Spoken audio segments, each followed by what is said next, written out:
Estamos iniciando otro proceso que para nosotros es importante, eh, que tiene que ver con ajustar la manera en la que estos conocimientos se van acomodando. Perfecto, entonces empezamos. Audiometría, ya sabemos que lo que buscamos es conocer los distintos procedimientos, en este caso todavía estamos en la audiometría, y usamos esta situación de collage o puzzle, como quieran, para ir mirando el proceso.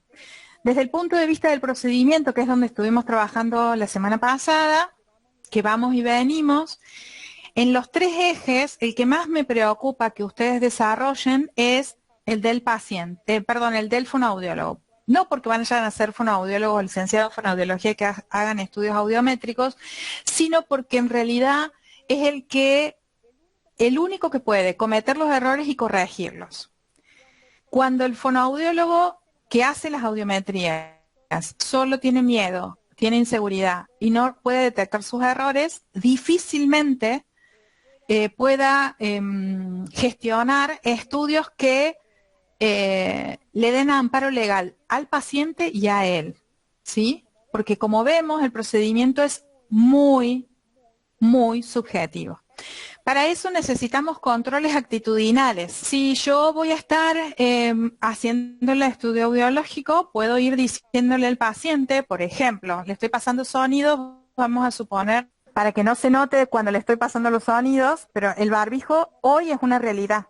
Hoy es una posibilidad de los estudios audiológicos. Las colegas que están trabajando en los hospitales están con esta situación. Entonces yo tengo que poder controlar lo que sí se ve como una posibilidad de contacto con el otro. A su vez el paciente está adentro de una cabina, ¿sí?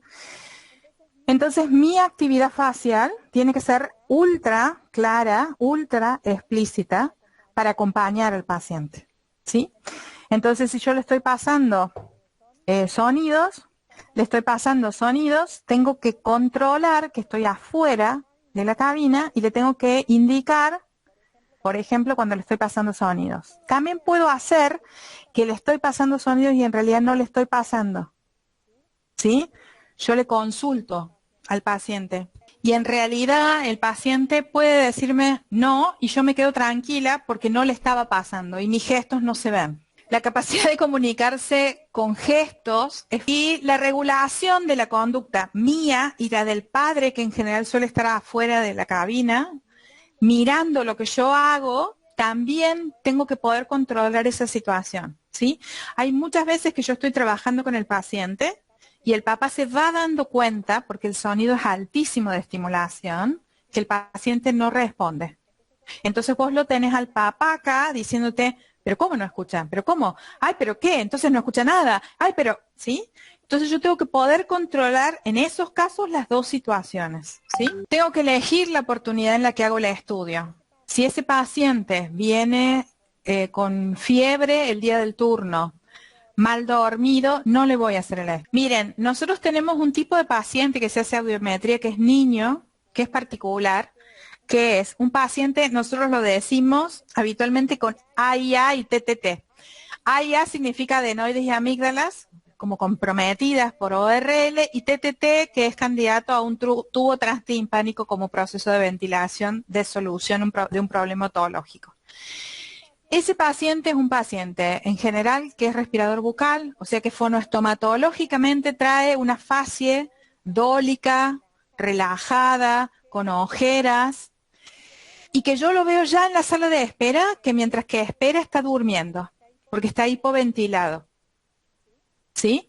Entonces, yo tengo que mirar cuánto ese paciente puede sustentar una audiometría en donde tiene que ofrecerme su atención y su conexión, ¿sí? Por eso el tema de la selección de la oportunidad. También, en el caso de los pacientes adultos que vienen después de trabajar, por ejemplo, muchas veces yo hago estudios audiológicos y el paciente viene con, salió de trabajar y viene a realizarse la audiometría. Es el peor escenario porque ese paciente ha estado expuesto a ruido laboral y viene a hacerse el estudio y hay lo que se llama el DTU. ¿Qué es el DTU? Es el desplazamiento transitorio del umbral. Y eso hace que el paciente pueda tener un umbral modificado por el exceso de estimulación. ¿Vieron cuando salimos de los boliches que vamos a bailar? Y que salimos de las boîtes, como diría una de las profes, o salimos de una fiesta, o salimos de un casamiento y salimos con la cabeza bombada, con un zumbido, que parece que escuchamos menos. Bueno, lo que ocurre ante la sobreestimulación auditiva de entornos acústicos algo nocivos es que se nos desplaza el umbral tonal auditivo. Y en ese caso, si hacemos una audiometría, vamos a suponer mis respuestas habituales, en vez de estar entre 0 y 10, estarán quizás en 15 o 20. Esa situación hace de que yo tenga que elegir cuál es la mejor o cuál es el mejor momento para realizar el estudio audiológico, ¿sí? La otra cuestión es que yo tengo que poder, y en eso vamos a trabajar en el día de hoy, la dosificación de los marcadores y jerarquizar mucho el disparador para que sea el lugar donde el paciente reconoce a qué tiene que responder. Y obviamente mi capacidad de mostrarme en otra actividad o no revelar qué estoy haciendo es una manera de distraer al paciente de que solamente utilice la oferta unisensorial para responder al estudio. Entonces, la idea es poder bancarse, que algo jugamos los otros días con María del Mar, instalarse en el silencio como punto de partida y punto de llegada, aportar referencias de seguridad, es decir, yo no puedo hacer el estudio mirando el aparato y no al paciente. Yo tengo que mirar al paciente. Mi conexión tiene que ser la ayuda que ensambla permanentemente el proceso comunicativo.